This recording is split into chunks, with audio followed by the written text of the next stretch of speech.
ती लोकल आणि मी मधली पुढची गोष्ट ही पण खरी गोष्ट आहे. ही एका मुलीसोबत घडलेली आहे. तिने मला पाठवलेली. ती मी तुम्हाला नाट्य रूपांतर करून सांगणार आहे. अनोळखी आशीर्वादाचा प्रवास. मुंबई स्वप्नांची नगरी. येथे प्रत्येकाच्या जीवनात एक अनोखी कहाणी असते. काही गडद, काही अत्यंत आशादायक. बोरीवली स्टेशनवर घडलेली ती एक साधीशी घटना माझ्या आयुष्याला एक वेगळा अर्थ देऊन गेली. मी एक साधी, प्रेमळ स्वभावाची मुलगी राधिका. माझं आयुष्य प्रेम, स्वप्न आणि थोडकं संघर्षांनी भरलेलं होतं. माझ्या आयुष्यात नव्याने आलेला राघव समजूतदार, प्रेमळ आणि समर्पित माझ्या स्वप्नांना पंख देण्यासाठी तयार होता.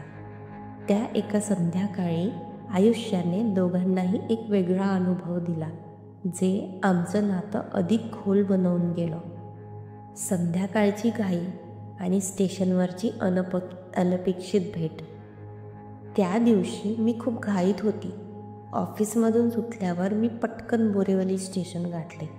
दिवसभराचा थकवा सोबत घरी लवकर पोहोचण्याची ओढ. प्लॅटफॉर्मवर गर्दी होती. विरार ट्रेनची वाट पाहताना मी एका रिकाम्या बाकावर बसले. थोडक्यात श्वास टाकला. इतक्यात अचानक एक वयस्कर बाई माझ्या समोर येऊन थांबली. ती वयस्कर बाई अचानक मला बोलली, "बेबी उठ, मला इथे बसायचंय." ओरडून नाही बोलली, प्रेमाने बोलली. आवाजात राग नव्हता, पण एक विचित्र तडक होती. मी एक क्षणभर तिच्याकडे पाहिलं. तिचे कपडे फाटके, मळकटलेले, केस विस्कटलेले, हातात एक छोटंसं गाठोडं आणि एक छोटीशी बॅग, आणि त्या बॅगमध्ये फक्त पाण्याच्या बॉटल्या भरलेल्या होत्या. मला आधी क्षणभर वाईट वाटलं की मला का उठवलं हिने, पण लगेच काहीतरी वेगळं जाणवलं. ती बाई वेडी नव्हती, काहीतरी तिच्या आयुष्यात तुटलं होतं. मी गप्प बसली. तिने उठायला सांगितलं. मी उठली आणि दुसऱ्या बाकावर जाऊन बसली. ओरडल्यावरही तिचा राग आला नाही. शांतपणे मी दुसऱ्या बाकावर सरकली आणि त्या बाईचं निरीक्षण करू लागले. थोड्या वेळाने त्या वयस्कर बाईने आपल्या बॅगमधून, गाठोड्यामधून एक पाण्याची बाटली काढली. तिने ती संपूर्ण बाकावर शिंपडली, जसं काही ती स्वच्छ करते आहे. मग आपल्या जवळच्या एका जुनाट रुमालाने ते स्वच्छ पुसू लागली. माझ्या बाजूला अजून एक मुलगा बसलेला होता. त्याला ती खूप ओरडून बोलली की "ए उठ", आणि मला थोडं प्रेमाने बोलली होती, "बेबी उठ, मला बसायचंय." ते पाहून मला थोडं आश्चर्य वाटलं. कितीही अशुद्ध कपडे असले, केस विस्कटलेले असले, पण स्वच्छतेची भावना अजूनही तिच्यात आहे, मी मनात मिळाली. मात्र तिचं अजून एक वागणं खूपच वेगळं होतं. समोरून जी पण ट्रेन यायची, त्या ट्रेनमधून गर्दी तिच्याकडे आली, पुरुषांची गर्दी, ती त्या पुरुषांवर ती ओरडायची, खूप ओरडायची. तिला खूप राग यायचा तिच्याजवळ जर कोणी पुरुष आले तर. मीही पुरुष जवळ यायचा प्रयत्न केला की त्यांना रागाने दूर करायचे. विशेषतः माझ्या आसपास जर एखादा पुरुष आला ना, ती बघायची कोण आहे आणि ती त्यांच्यावर ओरडायची, जसं काही मला ती प्रोटेक्शन देत आहे. मला कुतूहल वाटू लागलं, का बाई इतकी घाबरते या पुरुषांना. मला प्रश्न पडायला लागला. तितक्यात माझा फोन वाजला. दुसऱ्या टोकाला राघव होता. "राधिका, कुठे आहेस? घरी निघालीस का?" राघवने विचारलं. "हो, बोरीवलीला आहे. विरार ट्रेनची वाट बघते." मी राघवला बोलली. तेवढ्यात राघव म्हणाला, "अगं थांब थोडं, मी अंधेरीवरून निघालोय, भेटू थोड्या वेळ." मलाही खूप आनंद झाला आणि मी राघवची वाट पाहू लागले.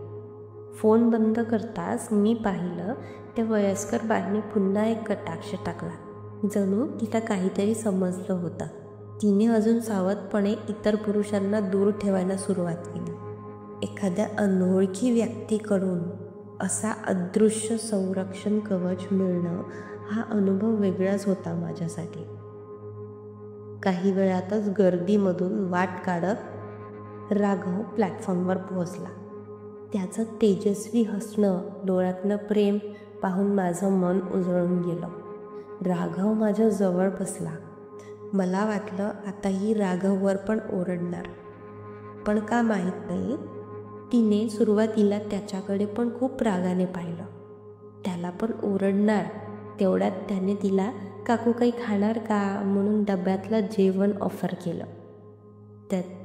त्याचा तिच्याबद्दलचा कन्सर्न पाहून ती शांत झाली आणि तिला वाटलं की ही याच्या ओळखीचीच आहे, तिच्या जवळचं कोणतरी आहे.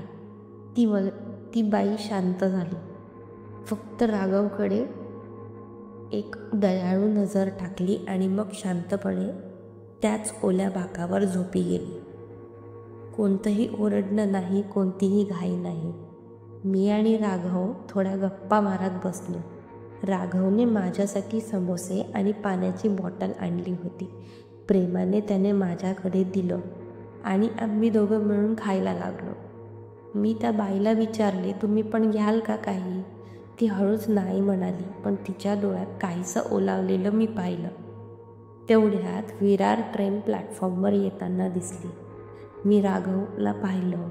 दोघांनी गोड निरोप घेतला.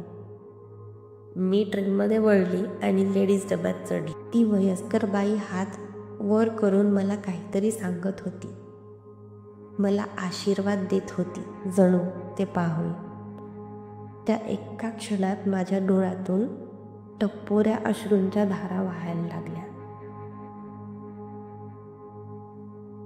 आजची स्टोरी कशी वाटली तुम्हाला? तुम्हाला पण असे कोण भेटले आहे का?